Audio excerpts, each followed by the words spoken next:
The following is a Papi Chulo Radio original program. The views and opinions expressed in the commentaries and/or interviews in the following program are solely those of the individuals and are not views of Papi Chulo Radio, its parent, affiliate, or subsidiary companies.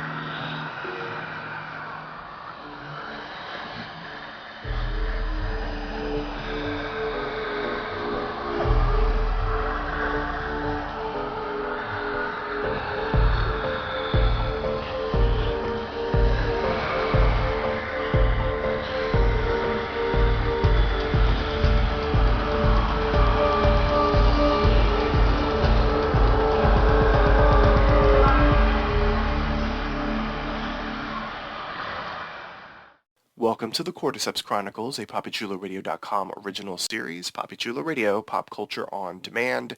Today is Monday, February 20th, 2023, and I'm your host, Jeffrey Aruz.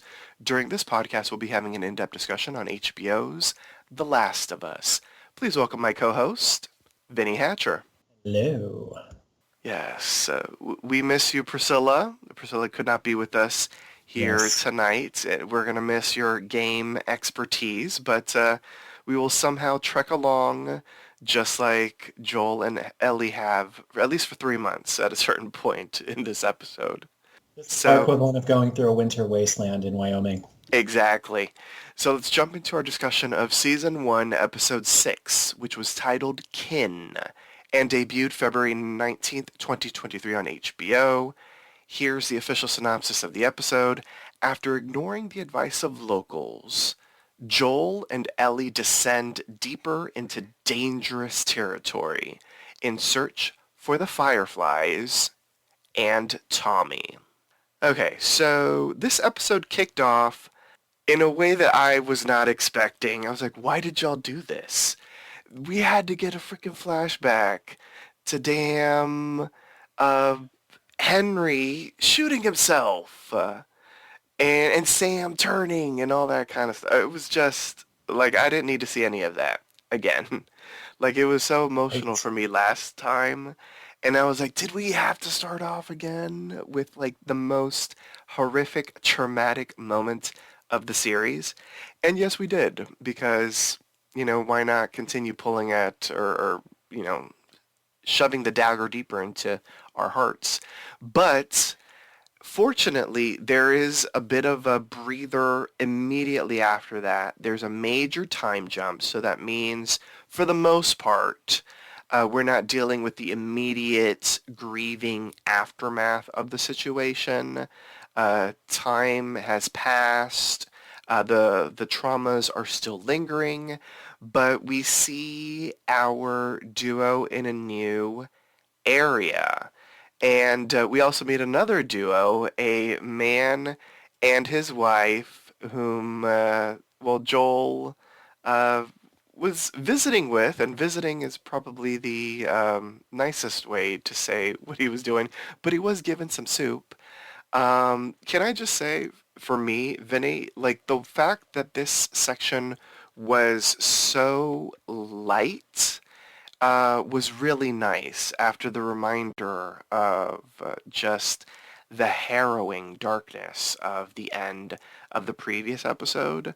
What did you think of Florence and Marlon and our little mini side story as both Joel and Ellie are welcomed into Wyoming?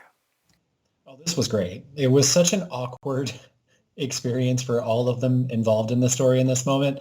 But it took me kind of back to that show All in the Family with Archie Bunker, because the guy walks in the door and he's just kind of gruff and grumpy and matter of fact. And the wife is like, I did. It was hilarious. It was a light moment after having to revisit the murder and suicide of Henry and Sam. But no, I really, really enjoyed it. I think my favorite was the wife. She was just so great. She had these like zingers that didn't sound like zingers, but they were zingers. And just the whole dynamic. I probably would have been happy watching an entire episode with the four of them, honestly. Right. I agree with you. I 100% agree with you. Florence was spectacular. Marlon was great. I loved their reaction to Ellie. Because Oh yeah. Ellie's Ellie, and Ellie is unfiltered and will drop every F-bomb that she can. And just like, yeah, Marlon was spectacular, and then Florence playing off of Marlon, it was just so good. Like, I loved this moment. I don't know if we will ever see these two characters again, based off of the fact that we're watching The Last of Us and the track record of seeing characters from previous episodes. Well, also the fact that many of them die. But I'm glad that they were left alive, and it's just nice knowing like this quirky couple is out there in, post-apocalyptic America. So after we leave Florence and Marlon, they do provide, I will say, a little bit of guidance and assistance in regards to, the map, where they should go. They label a river the River of Death, basically saying that I guess Marlin and Florence, when they've been out scavenging, hunting, and that sort of thing, they've noticed that infected and human bodies pile up at the river. So someone deep in the woods on that side of the river is doing that to things, people, and infected. And Joel and Ellie, they both decide to go to the River of Death because they have to find out where Tommy is.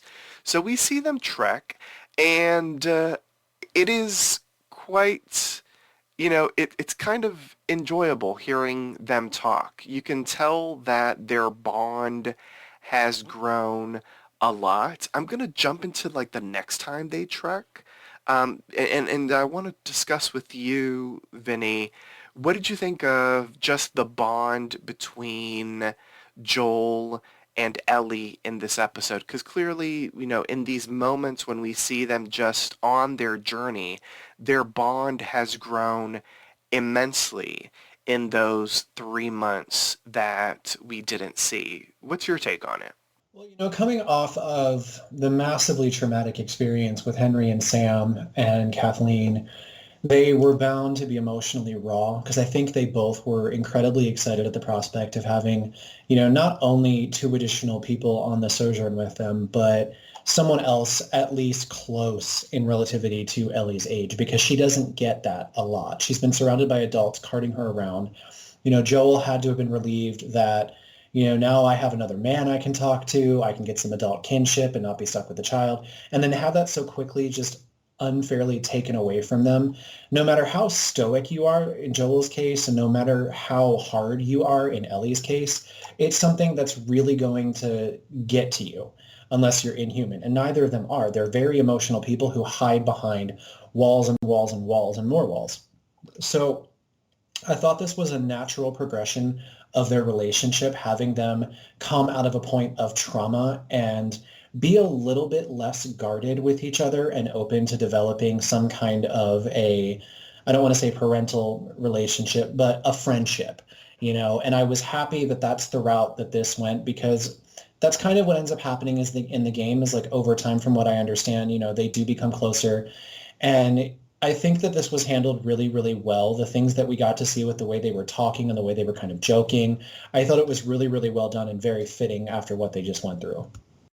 They also had some really interesting conversations. Ellie sort of brings up the fact that, if she, as the cure, works, like, what would Joel do? And he basically says that he would become a sheep farmer because they're quiet. And she talks about her love of space and the cosmos and how she would love to basically be an astronaut.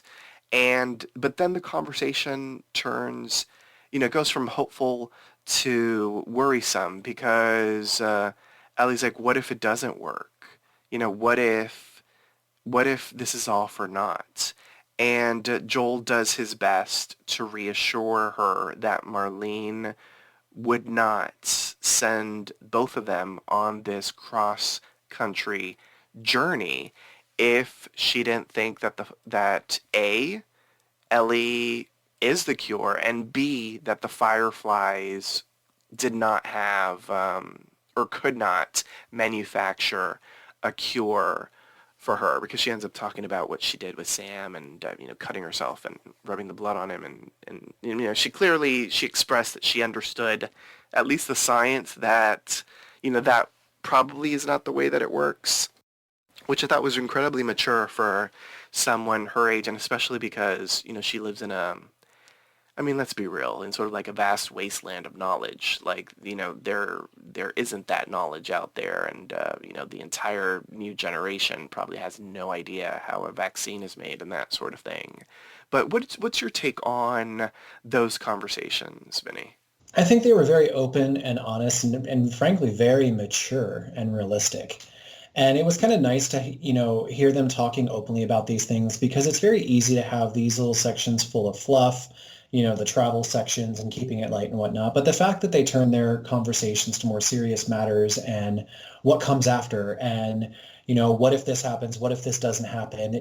I think it added a ground of realism to it that was really, really awesome. I think this episode had some of the best dialogue that we've seen back since the episode with Frank and I forgot the other guy's name, but the two guys. Frank and Bill. Yes, Frank and Bill. It was really well written, and I think dialogue was very heavy in this episode because there were a lot of very pointed and emotional sessions between different characters, and I really, really enjoyed the travel sections in this episode when it was just the two of them, because of the bonding, but also because of the realism. They're on this mission, but what happens if it doesn't work? What do you do? And then what do you do if it does work? When you're posed with a precarious position like this, it's always best to be as pragmatic as possible and, think about what am I going to do in either possible outcome. And I like that they discuss that a lot, actually. There are a lot of emotional moments in this episode, and we will be getting to a couple of them very, very soon. So we see Joel and Ellie, they cross a bridge over the river. They're perfectly fine. Then we see them run into a dam and another river. And then this is when Ellie's like, well, what if this is the river of death? And they end up getting surrounded by masked and armed individuals on horseback. And this group asks them to separate themselves, and they bring out a dog that they say can smell an infected person. And if, one of them is infected, the dog will rip them to shreds. We see the dog sniff Joel. He is clear and fine. Then the dog seems a little apprehensive around Ellie, and we focus on Joel. And we saw him earlier when he left the home of Florence and Marlon, when Marlon basically said, if Tommy is out on that side of the river, he could be dead. We see Joel sort of like overcome with emotion at that moment, and then we see him sort of like frozen in fear and emotion as the camera like lingers on Pedro Pascal's character while the dog approaches Ellie. And then, the dog ends up actually embracing Ellie, or getting embraced by Ellie, much like the dog was embraced by Joel just moments before. So it's unsure if the dog can actually tell who's infected or not, maybe, or it's unclear also if Ellie, based off of her immunity, even though she was bit, and we clearly have seen the scar on her, if, whatever is in her has completely cleared up the infection. And we're gonna have to find some scientists for all that kind of stuff. But it was an incredibly tense moment. And one of the masked individuals, she ends up asking Joel who he is, because he tells them that he's just looking for his brother, and he says his name. And then we see them accept Joel and Ellie, and they take them to their commune. Before we get there, though, let's talk about this incredibly tense moment. Now, clearly, Vinny, this is The Last of Us. This is Ellie's show. So, if anything, like, for me, like, I believe Ellie has the most amount of plot armor. Like, she is protected. Like, there is no way anything is going to happen to Ellie. But yet, I was still a little bit nervous about what this moment was going to bring. I don't know if you felt the same, but let's talk about this. Honestly, the moment they pulled up, I had a feeling this was going to be in relation to Tommy. There was so much emphasis put on the River of Death and there's bodies, clickers, and humans and all of that. It kind of gave it away to me that this was probably some kind of like red herring that was hiding something, which was going to be like an outpost where Tommy was hiding. Um, and I was close. I mean, he wasn't hiding. He's living happily. So I wasn't overly worried, but it was done really, really well with the actors. You know, Ellie and Joel standing there, unsure what was about to happen. And with the dog, you know, she is technically potentially infected, but just able to be a carrier, or she's cured. We don't know, like you said. So that was a moment where I didn't know what to expect. But my thought process about how this had to leave the Tommy led me to believe that everything was going to be okay. So I did kind of have a guess. So I didn't worry too much. But that aside, it was filmed really, really well. This was a tense standoff between strangers, and I think it was a great way to introduce the community because it shows that the people that are in this community, they care about guarding it and they care about being careful. And it's nice to have some kind of maybe reassurance that this time when they head into some place, it's maybe not going to immediately go to shit or have already gone to shit because there are people who are genuinely caring about, you know, keeping it thriving. Um, but it was interesting, the whole Wild West of it all with the horses and the Wyoming wildlands and, you know, Rutino Wesley's that iconic face, even though it was masked, I still recognized her immediately and I cheered. I knew she was going to be in the episode. I just didn't know when she was going to show up. So yeah, I loved it. All right, awesome. Yeah. Okay, good. I'm glad that you had a positive experience.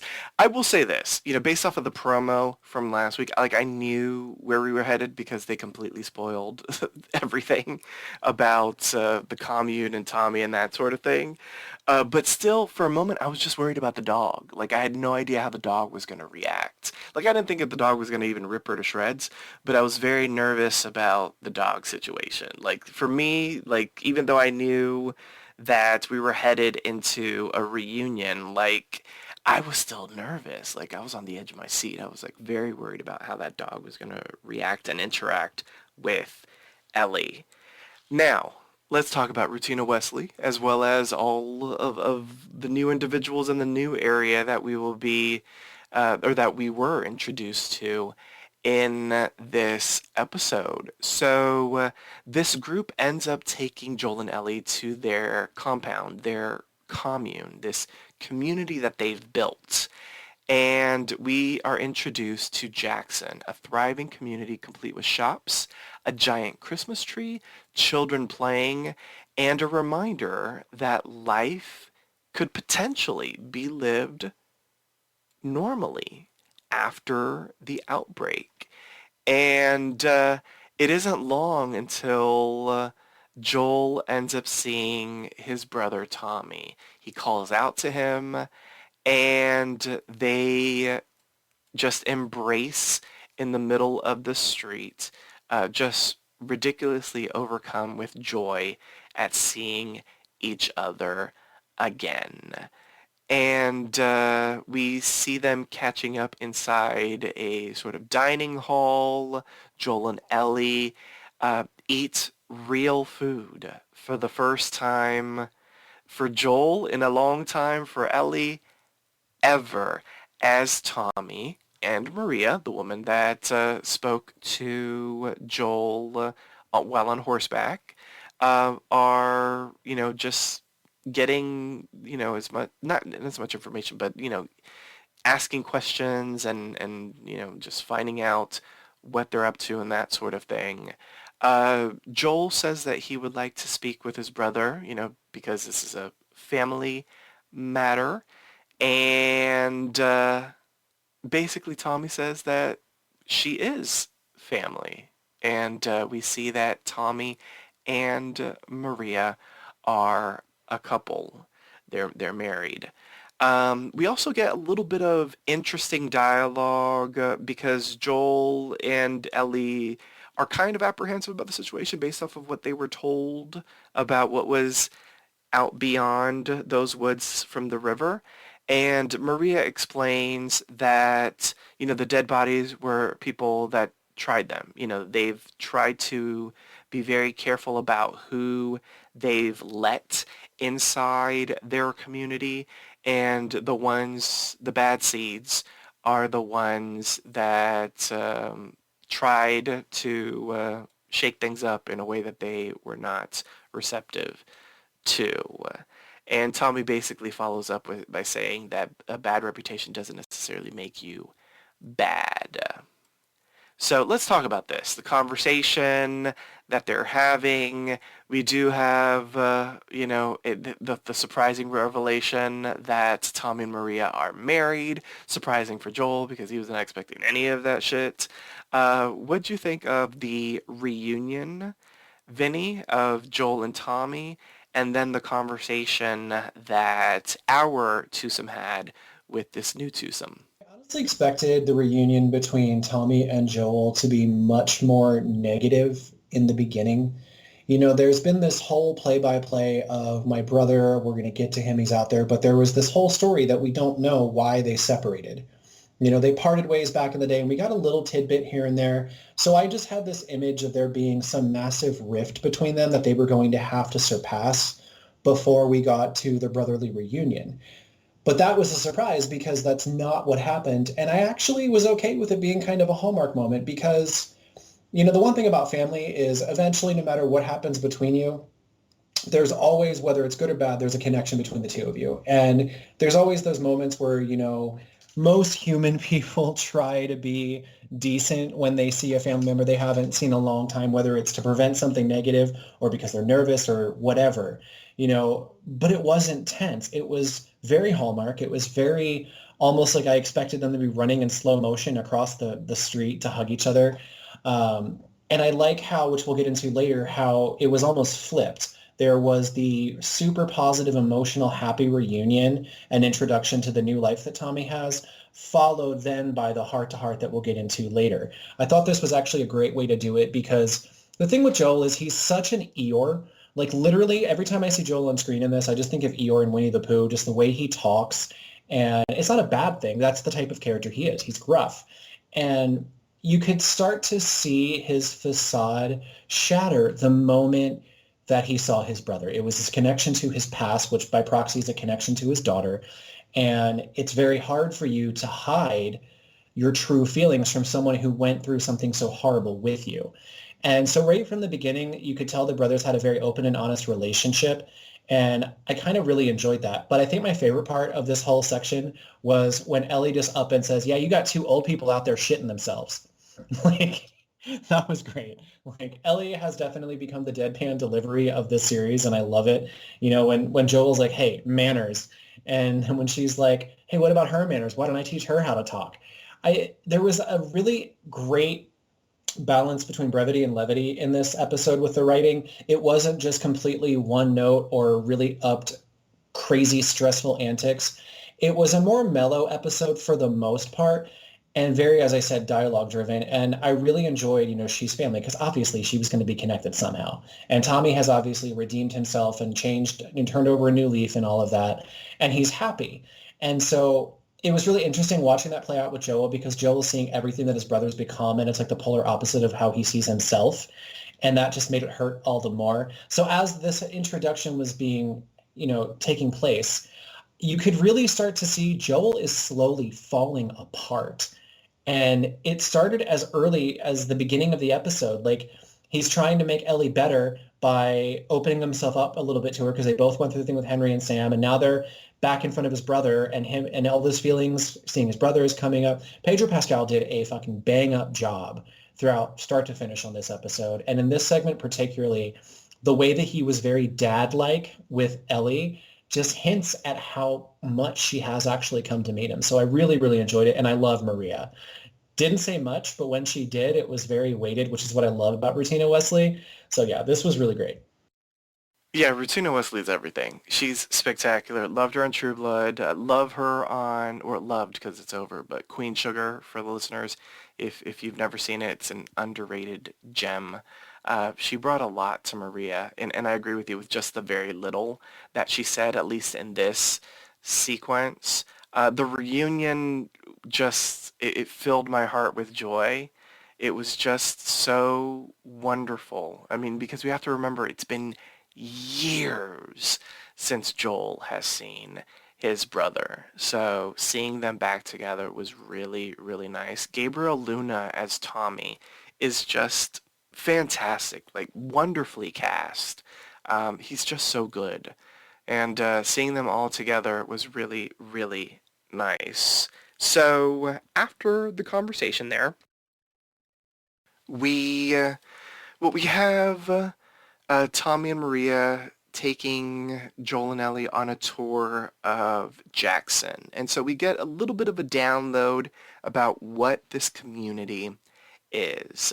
Maria settled there with, just a handful of people about 7 years ago. And they ended up building out from an enclosed community. And yes, they have experienced occasionally raiders and infected, but the people of Jackson have learned to stay quiet and off people's radar. As she said, it sort of helps that they're in the middle of nowhere. They also stay off the radio so that, they don't bring any attention to where they are. We also see Tommy look at Joel when they mentioned staying off the radio, because, hello, Tommy and Joel are all about the radio. Jackson has it all: a school, electricity, laundry, heat, sewers. They end up basically getting their electrical source from the dam. Don't ask Joel about how dams work because he has no clue, and I'll be honest, I don't. I don't know if Vinny does. They also have sheep, to which Ellie ends up saying like, "Hey, your dream of sheep," and that sort of thing. So let's talk about this. Yeah, let's stop right here and talk about just Jackson. Period. What did you think of Jackson as a whole? I mean, this isn't the first time we've seen like a strong community, living in a post-apocalyptic world. Like we've seen that in other post-apocalyptic productions. The Walking Dead is one that I always reference because that is like one of the most recent television adaptations of a post-apocalyptic world. But what's your take on Jackson, Vinny? Were you impressed? Do you know how a dam works? Damn it, I don't know how to dam. Okay, neither do I. It's because of The Walking Dead. We're finally working on finishing that series. We're on the last season, and it's anytime I see a thriving settlement, I have two thoughts. Where is the snake in the grass that's going to fuck everything up, and how long until it falls? Because it's almost always too good to be true. Like in situations like this, you're always wondering, like, how long until something happens that, causes people to die or someone betrays someone or kills someone. But in the beginning, you have that moment of hope. And I think with this one, it was interesting because I didn't have that damning doom feeling that something was going to go wrong. I felt like, they're remote, the clickers prefer the cities and the more populated areas and all of that. And it's really, really remote here. So I think they have a good chance. So I didn't immediately go like, oh shit, what's going to happen that's going to make this go to hell? I thought for a moment maybe Joel and Ellie were going to do something that was going to fuck everything up. But, overall, Jackson looked like a Christmas town in a Hallmark movie. Like literally just there's like fences with sheep in pens with sheep in them, and they've got running water, and they've got a town hall, and they're watching movies.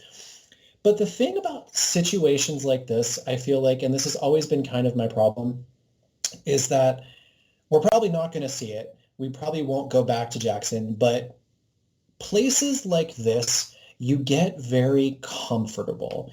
And this isn't necessarily anything about the story. This is just my own philosophy with civilizations or communities like this. You know, it's really interesting how desperate people are to rebuild things the way that they used to be. And these guys are in like the rose-colored glasses stage. But you got to be careful because eventually, as we saw with places like the Commonwealth and The Walking Dead, you know, things like classism and snobbery and theft and skullduggery, you know, eventually come into play. So it's always nice to see a thriving community, but you always wonder when people are going to get to the point where they get too comfortable and then things start to deteriorate from the outside in. That is very true. Hopefully, our Walking Dead sensibilities don't taint this wonderful community because so far, I mean, they seem really nice.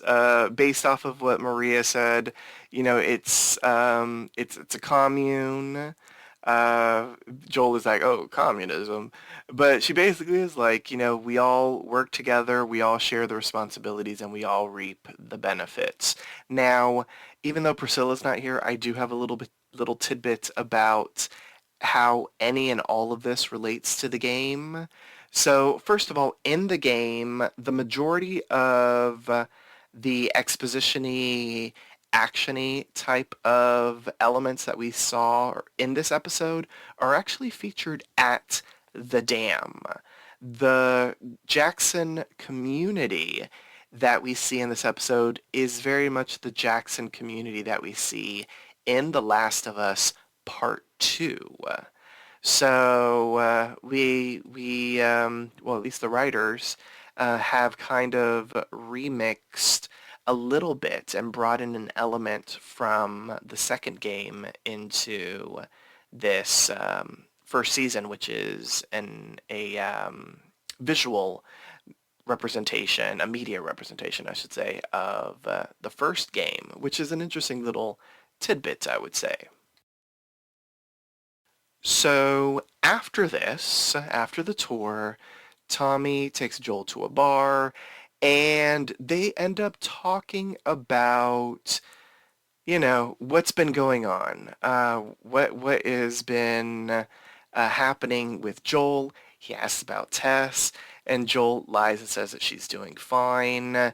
He being Tommy asks about Ellie, and Joel says that she's sort of like the daughter of this big muckety-muck firefly type of person, and that her family is somewhere nearby, and this, that, or the other, and he sort of took advantage of the situation so that he could find Tommy while he is out there. And Joel ends up asking if Tommy knows where the fireflies are, and Tommy ends up referencing a base at the University of Eastern Colorado, which is about a week's ride south, and that the path along that way is a little treacherous. And Joel's like, oh, but it'll be easy with you, Tommy. And Tommy replies that he can't go. And Joel is initially questioning if it's whether Maria, his wife, won't let him go. And he wonders if that's the reason why he ended up stopping responding on the radio and communicating on the radio. And Tommy basically says that after he ditched the Fireflies, that Maria and her group found him, took him in, and all he had to do was follow their rules. And he explains that he has to be careful so that the wrong people don't find their community. And he also explains that Maria is pregnant, and that completely has changed his point of view on how much he wants to risk. He explains that yes, they risked stuff in the past, they had murdered people, they had done nefarious things, but he can't take that chance anymore. This whole conversation really shakes Joel. You know, he runs the gamut of emotions from like anger to disappointment, sadness. When he leaves the bar outside, you know, we see him once again, you know, have a really intense moment where, you know, it looks like he's about to pass out. And then he sees a girl that looks like his daughter Sarah, you know, from behind. And you know, she turns around and clearly, you know, it's not her, but it's this entire moment shakes him. Before we pause, I just want to get in Ellie's conversation with Maria. So Ellie is taken to the home in which she is going to share with Joel. It's actually a home that's right across the street from Tommy and Maria. Maria has left some fresh clothes for Ellie, a Ediva cup, to which Ellie sort of picks up, reads the instructions like, ooh, gross, and a note that says that Maria is across the street. Ellie goes to Maria's house. She ends up seeing a bit of a memorial above the fireplace with the date of birth and the date of death of Kevin and Sarah, as well as two candles in front of it. We end up finding out that Kevin was Maria's child, and clearly we know who Sarah is. Maria and Sarah have a chat after... Not Maria and Sarah. Maria and Ellie have a chat after Maria gives Ellie a jacket and as well as a haircut. And we find out that Maria was an attorney before the world went to, you know.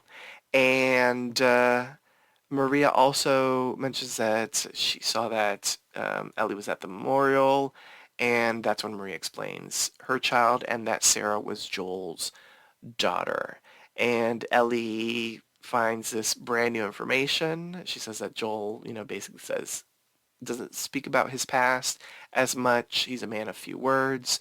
And this is when Maria says that she's not going to ask what Ellie is doing with Joel, but basically says that she knows the type of person that Joel is. And this is when Ellie defends Joel, saying, yes, he used to kill people. He doesn't kill innocent ones anymore. And she even is like, hey, your man Tommy did it as well. And Maria sort of counterpoints that Tommy was following Joel and that Ellie's now following him. And they sort of get into it, and basically the gist of the conversation is that Maria tells Ellie, be careful who you put your faith in. The only people who can betray us are the ones we trust. So, let's break down both conversations. Both one-on-one conversations, but both really intense one-on-one conversations that our two leads had with, you know, two different characters in this episode. Your thoughts on both convos, Vinny? Again, just going back to how dialogue heavy this episode was, I think there was just some really, you know, simple but honest and open conversations. With Maria and Ellie, I think it was really important to have this kind of female bonding moment for Ellie because, you know, she had Tess very briefly, and now this is yet another woman who, like, right out of nowhere is being kind of, like, I don't want to say motherly because that's going a little bit too far, but protective. And it lets you in a little bit on Maria's character and who she is. She's someone that, you know, she knows the history between Joel and Tommy, and she knows what they used to do.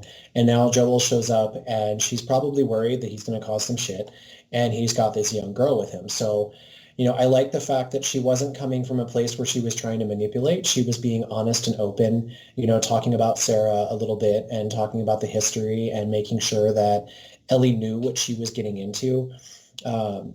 Overall, I think just the conversation scenes in the town were really, really not poignant's not the right word, but I can't think of the right word. Maybe real is probably, I keep saying that, but that's the thing. It's like, you know, these conversations that like needed to happen.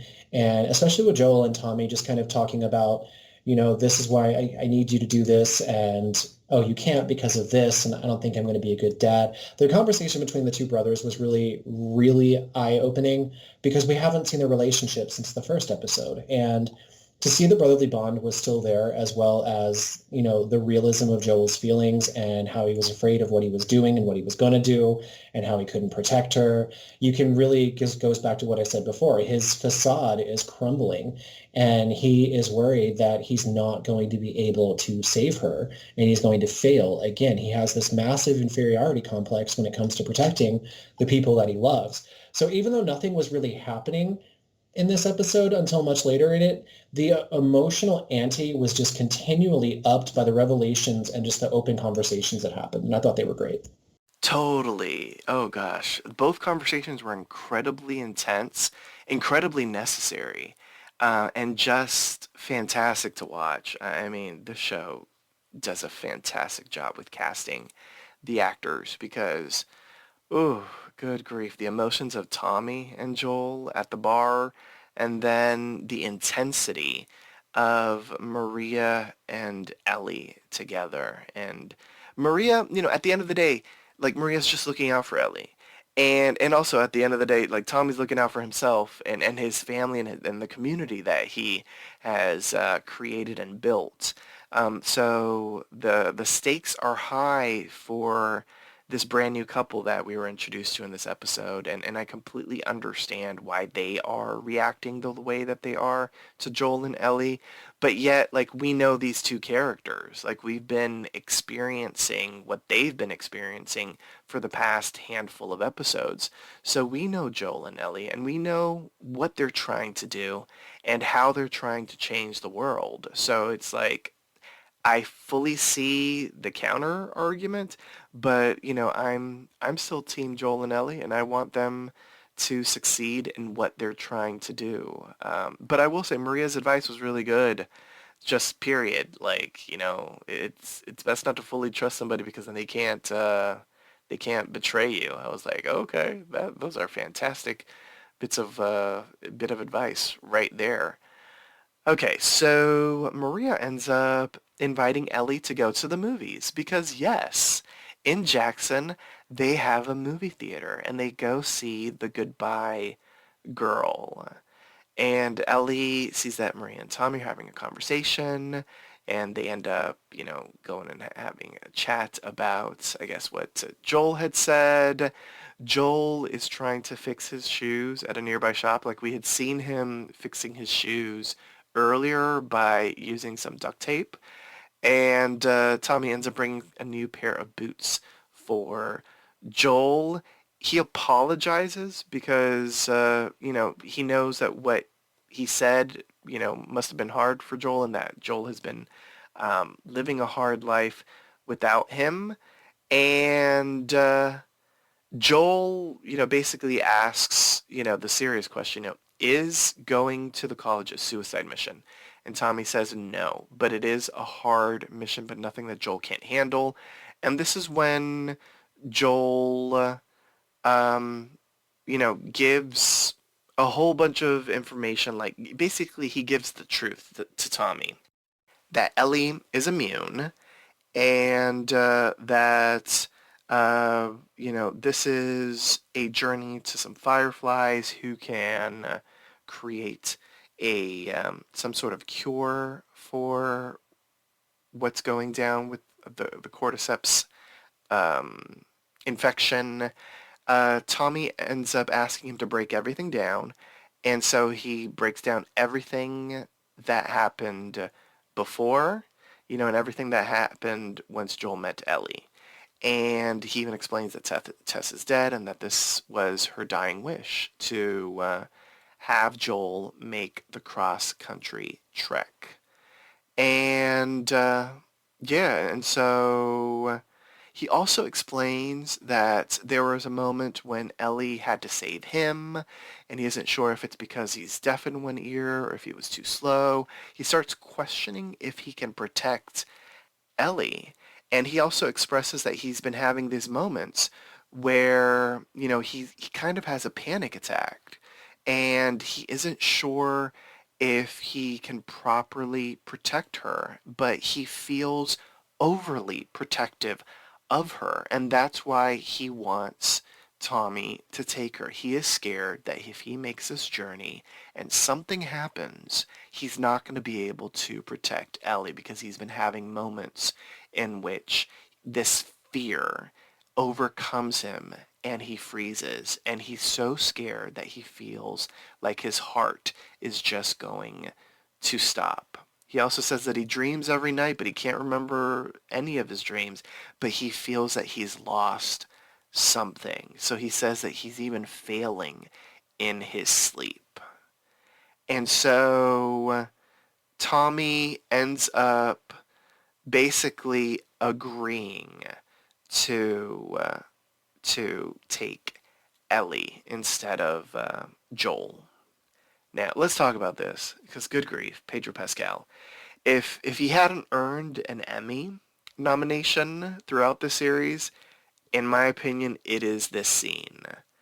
Period. Like, this is going to be in his acting reel in the future. I mean, he's a big star now, so I don't know if he has an acting reel, but if he were to make one, this scene would be in it. Let's talk about this, because my interpretation of this, and I don't know if you're feeling the same way, Vinny, it's that Joel hasn't cared for someone, hasn't let himself sort of like consciously admit that he cares for someone in like 20 years. Like, I mean, like, I do feel like he cared about Tess, but he never really openly said it. And now he's got Ellie, and I think he's really starting to care for her. He just doesn't know how to express it. And it's him caring, worrying about her that is, creating this fear inside of him because he doesn't want to fail. He doesn't want to lose her. Is that how you interpret it as well? Yeah, I think it's very important to emphasize he didn't let himself admit it, because here's the thing. You can try all you want to be hard shelled all the way through, but there's still going to be that soft, gooey center. Even if you don't let it emit outward, it's still always going to be there. So he's never had anyone that has tested him so continually to care. When it comes to romantic love, I think sometimes it's very different from familial bonds and friendship bonds. It's hard to describe, but I think for him it was easier to hide away from romance than it was to hide away from these bonds like what he's developing with Ellie. They're two different kinds of love and caring, and he was able to steer himself very clear of the father-daughter type scenario much easier than he is a romantic bond, right? Because he has control over his life. If he doesn't want to get involved with a child or care about anybody, he can easily remove himself from situations where that happens because he knows that's his kryptonite. With romance, that's like a byblow of his reticence to care about someone in a familiar way. So he's like, you know what, maybe I'll have sex, maybe I'll do this, but I'm not gonna, it's easier for him, if that makes sense, to separate the two. So with Tess, I think he definitely did care about her, but she didn't get all the way through to his core. But when it comes to something that was out of his control, which is the scenario with Ellie, I don't think he realized how early on she started triggering these protective mechanisms that he still has in hibernation from his daughter. And he was fighting it at first subconsciously, but even then consciously. And now we're at this point where the panic is welling up. He just watched Sam and Henry go through something very similar to losing someone you love. He watched a brother kill his brother, in a very traumatic, tragic experience akin to what he went through with Sarah. So his facade is crumbling. And the problem when you suppress traumatic shit like this is it starts to manifest itself in ways that you might not expect. So the panic attacks, he doesn't have control over them, but they're very clearly derived from the internal conflict that he's having emotionally. And he's starting to have all these fears come back that he hasn't felt for 20 plus years because Ellie got under his skin. Even though he thought he was fighting it, she's gotten under his skin, and he may have given her a little bit of leeway because of what they went through with Henry and Sam, but that little bit opened up a floodgate, and now it's almost like he's reliving what he went through with Sarah all over again. So he's definitely afraid of, I think his biggest fear is not getting Ellie there, but failing to protect her along the way and having to watch her go through something similar to what his daughter did, that would not only destroy him, it would also destroy the hope of saving the world. So you've got this like exponential increase on the anxiety. So this poor guy is dealing with so much baggage upon baggage upon baggage. And it was, I agree with you, the acting here was phenomenal. Pedro Pascal does really, really well with these emotional outlets and then reining it back in.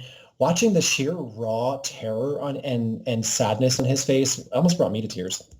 Yeah, it was incredibly powerful. Good grief. This was a really well acted episode. And speaking of well acted moments, we get one in the next scene, and Joel ends up finally getting to the house, sees that Ellie's light is still on, and what starts off as a conversation about a journal and what life was like pre-apocalypse, boys, what to wear, movies. Ellie is like, I heard what you said.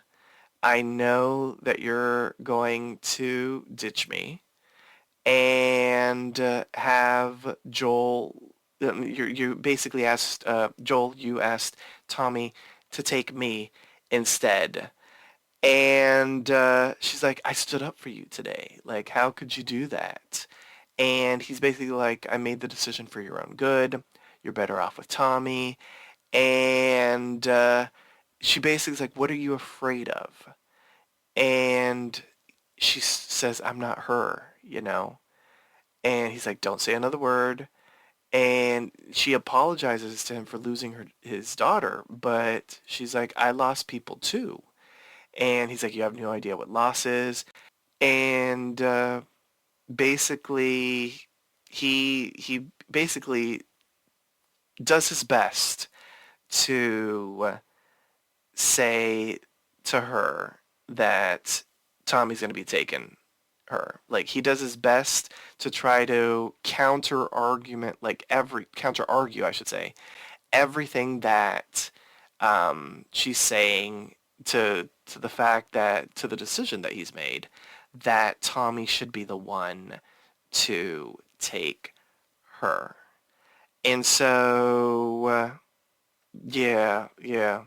And basically, she ends up pouring her heart out to him, telling, him that, he doesn't have a monopoly on pain, that everybody that she has cared for has either died or left her. Every person except for you. And the sort of like the stinger is when she says, "So don't tell me that I'd be safer with somebody else, because the truth is I would just be more scared." And Joel sort of, it seems like coldly responds, "You're right, you're not my daughter, and I'm sure as hell not, ain't your dad." And this is where they go their separate ways. That's basically what he says. And we end up seeing Joel get a flashback, a memory before he goes to sleep of him decorating the Christmas tree with his daughter. And an incredibly powerful moment where he, where this happens, because he just decides to abandon his, a young girl who has been like a daughter to him, and all of a sudden he has this flashback to his daughter. So the emotions are running high for Joel. The next morning, Ellie has her stuff ready to go. She hears a knock. It's not Joel, it's Tommy. And she ends up leaving with him. They go to the stables, and Joel is there prepping a horse. Ellie asks him, is he there to say goodbye? And he's like, no. Um, and he ends up giving this line about he's going to steal a horse and go. And Tommy's like, you could have just asked. But Joel is like, you deserve a choice. Who do you want to take you? And before he could say anything else, she says, Joel. And so they leave. Joel ends up hugging Tommy. They say their goodbyes. And they head out into the unknown. Although they've got a lot of supplies. So that's a good thing. So let's talk about this. Vinny, an incredibly powerful moment where Joel and Ellie basically say that they care about each other without saying that they care about each other. But, clearly the bond, the familial bond has grown between Joel and Ellie. Um, Poor Joel, though, his fear and everything he was saying to Ellie was based on the fear that he had. Somehow he was able to get over it with his decision at the end of it all. But what an intense conversation between both of them. I would say the realest conversation that Joel and Ellie have had thus far, right? From what I understand, they've said a season one is potentially going to be the first game. So, we're hurtling towards a denouement, and so something's got to give, right? We've got to get away from the I don't want to like you, I don't want to care for you, and the bickering, and there had to be some kind of a moment. But let's face it, with these two, there was never going to be the first real interaction that they have that's open and emotion. It was never going to be Hallmark. It was going to be raw because the two characters that one is very not soft spoken, but he doesn't say a lot that, about his internal feelings. And the other who is your typical cliche, rough around the edges, bad, not bad girl, because she's not really bad, but she thinks she's a bad girl. She's harsh. And so their communication has not always been the greatest when it comes to serious matters. And so going into this, you kind of have this expectation of like, this is going to be gnarly. And I know in the game, this is one of the most anticipated scenes people were, looking forward and also scared about seeing happen in translation with the video. And they did a bang up job. I never saw the scene in game, and I deliberately didn't watch it. And I'm not going to watch it until after, now that I've seen the episode. But the way that these two did this, the way this was written, it was very close to the game scene from what I understand. But most importantly, it was true to the characters.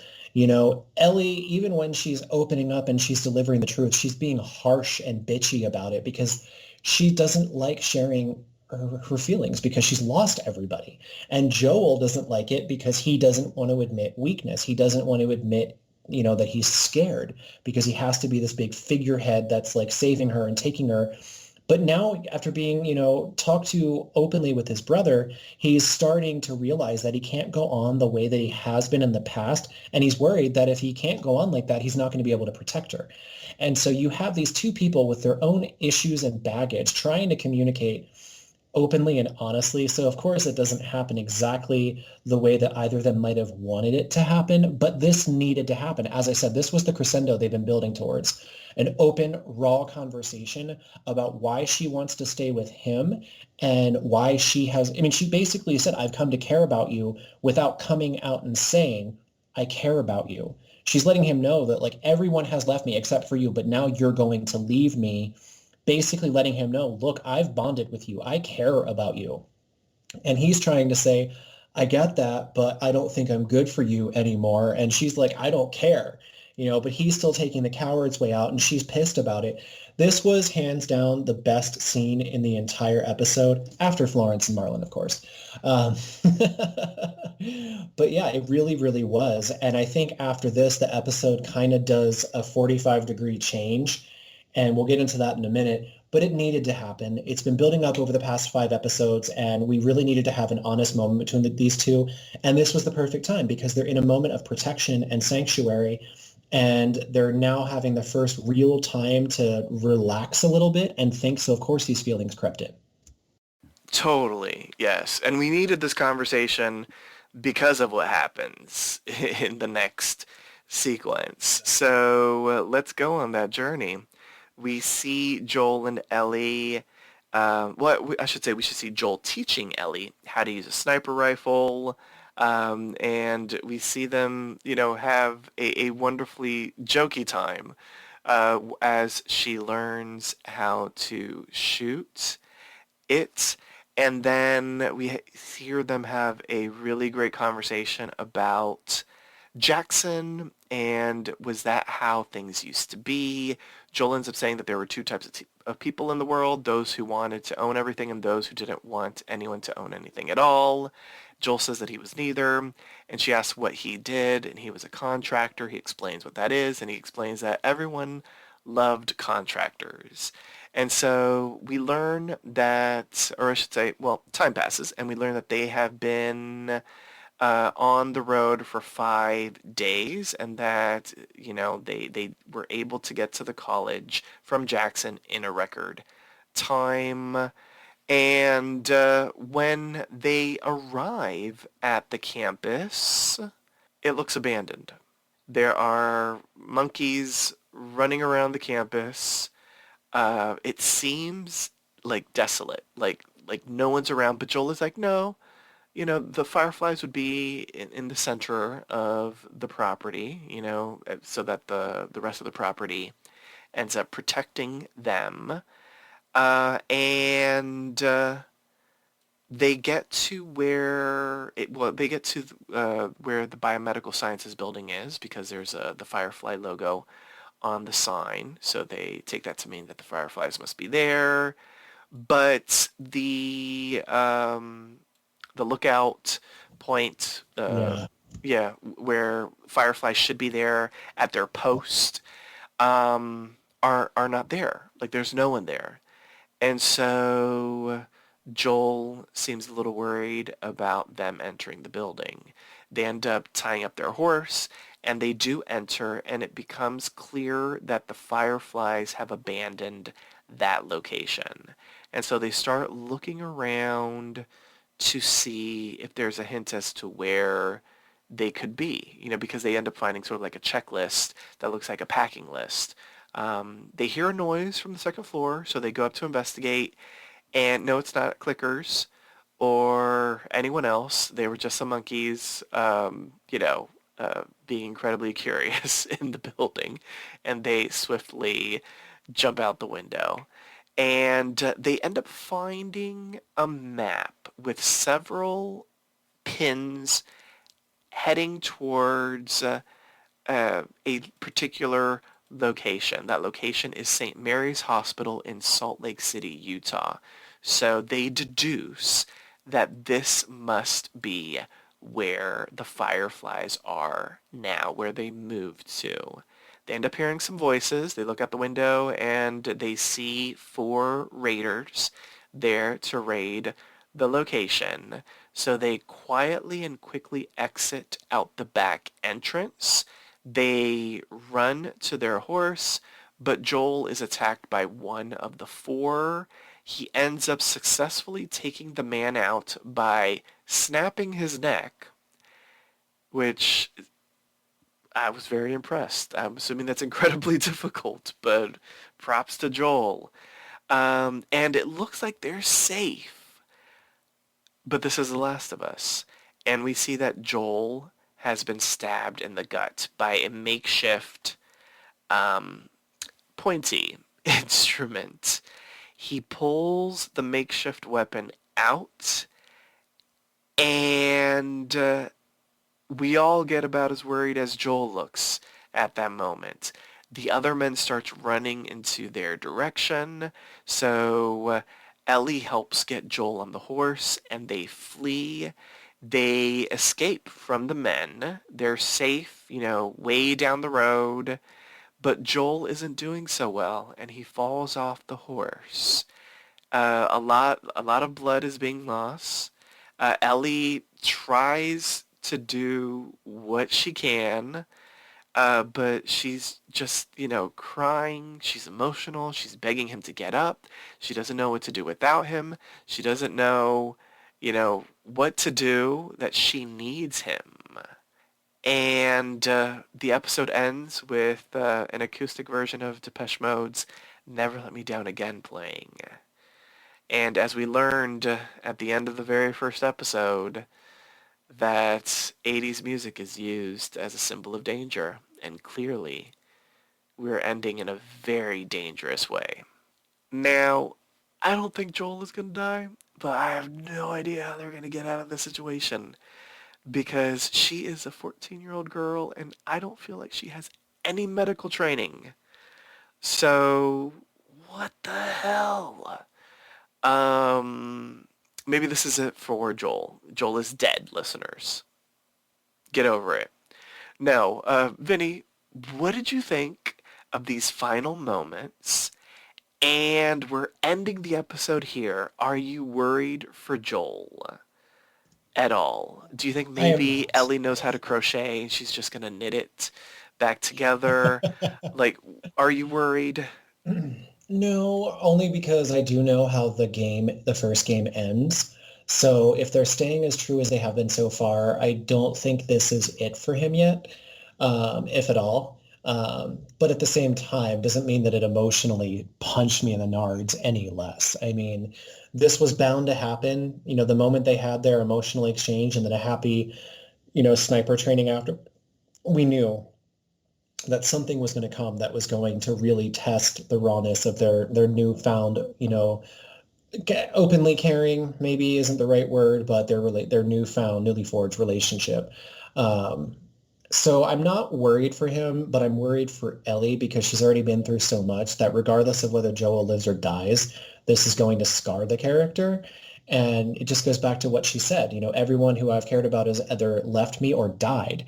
And so now we have the worst case possible happening, which is that she's thinking he might die. So it's a very, very pivotal moment to end the episode on.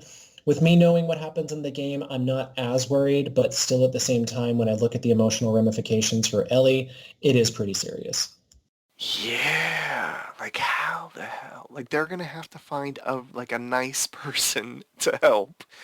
And I don't know how that's gonna happen because clearly those men that were raiding are not gonna be nice people after Joel murked one of them, you know? Yeah. Mm-mm-mm.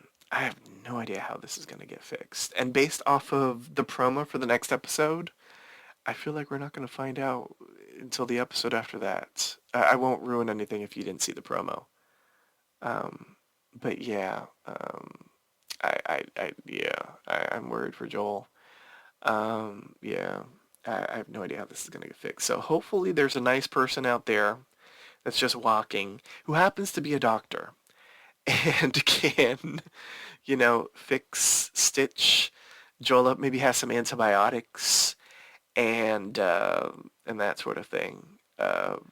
If not, I hope Ellie knows how to do something. I don't feel like she does.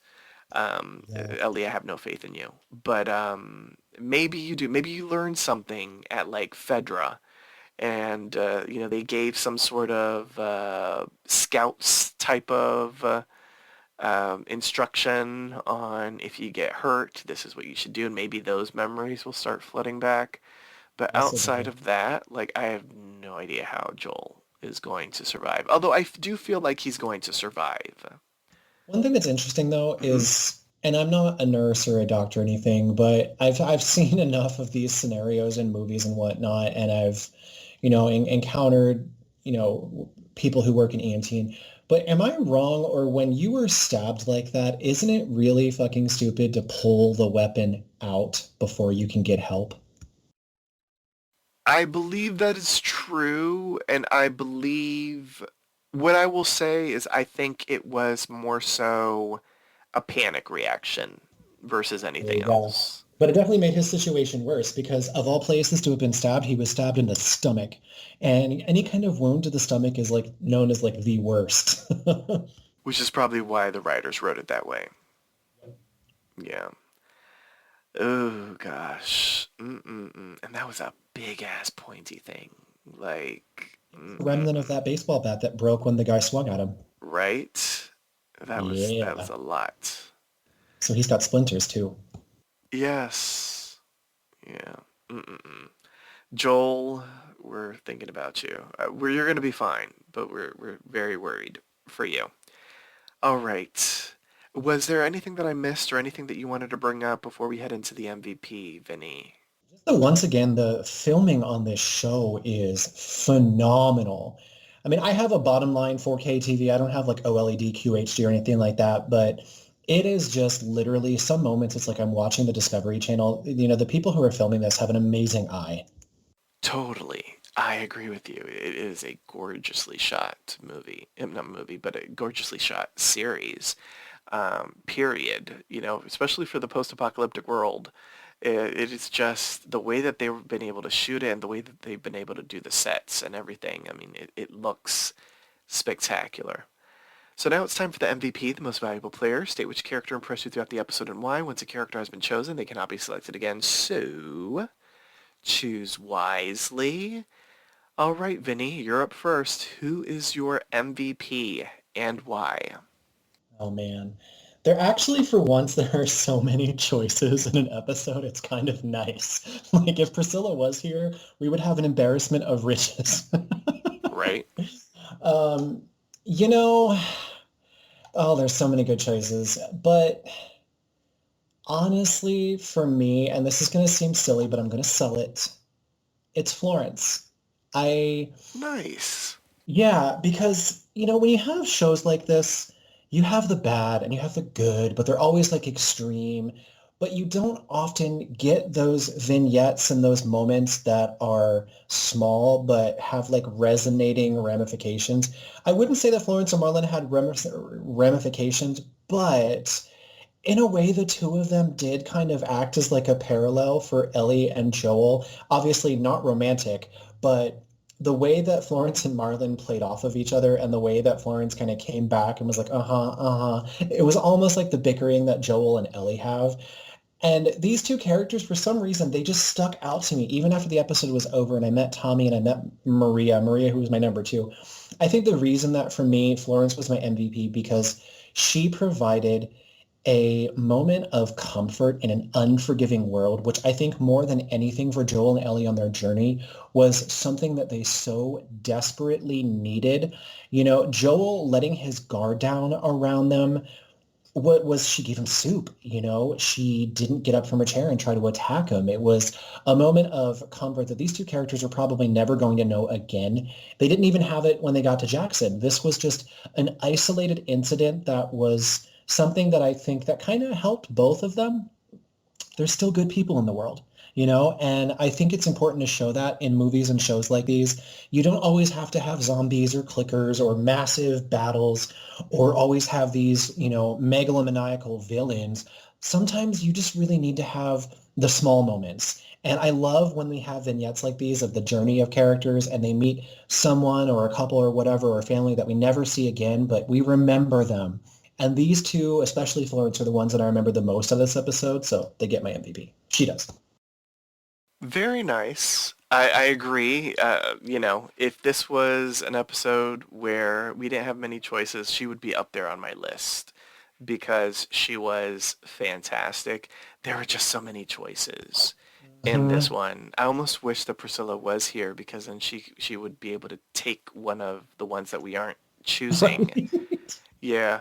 I'm going to go for the obvious one, even though I feel like I already MVP'd him when I was discussing the moment, but I'll just do it for extra emphasis. But Joel. Joel was phenomenal in this episode. I would say the duo is phenomenal, but I'm not going to break the rules while Priscilla's gone. But Joel was just stellar this episode. Pedro Pascal was just amazing as Joel. Everything that we saw, every single emotion, his emoting, his acting, body language, like all of it was tour de force acting for me. He was phenomenal from beginning to end. Yes, so Joel for me. Now it's time to rate the episode. How would you rate this episode on a scale of 1 to 10 infected? The point system is allowed. If you found the episode exceptional, deserving of more than a 10, you may be granted the coveted golden infected. Vinny, where do you stand? How would you rate this episode, episode 6 of The Last of Us? So if we have any mushroom enthusiasts listening to us, they'll get my joke, but this is a golden crown infected for me. Golden crown is a kind of mushroom. No, this is hands down golden across the board. Coming out of the story arc that took up 2 of the previous episodes, other than Henry and Sam, I was really disappointed in those 2, and that's where the series was kind of losing me because we came out of Frank and Bill, and then we ended up with this story that I felt didn't need to be 2 episodes. with a really traumatic ending that was, for me, really the only promising and valuable part of those two episodes. And now we have this one, which is an exercise in the efficacy of complex storytelling without massive delivery. The dialogue, it was a very dialogue heavy episode, which very easily could have veered into way too much talking that didn't make any sense. But every conversation mattered. Every conversation provided character development, some exposition about history. It revealed things about characters that we haven't seen in a while. And by the end of the episode, you're really left, thinking about it. Not too much actually happened except in the last 10, 15 minutes of the episode. Most of it was just Ellie and Joel on their journey, which if you play the game, that's most of what the experience of the game is. Them trekking across America to get to a place and everything they encountered therein. But it didn't need anything monumental like in the past two episodes to happen. And so I think for me, walking away from this, my hope is reinvigorated as we head into the final three, because this was such an emotionally impactful episode and it ended on such a cliffhanger that I think now we're going to start to get into the meat and potatoes of what will probably be the crowning achievement of the series. So only my second golden so far, but definitely gold across the board.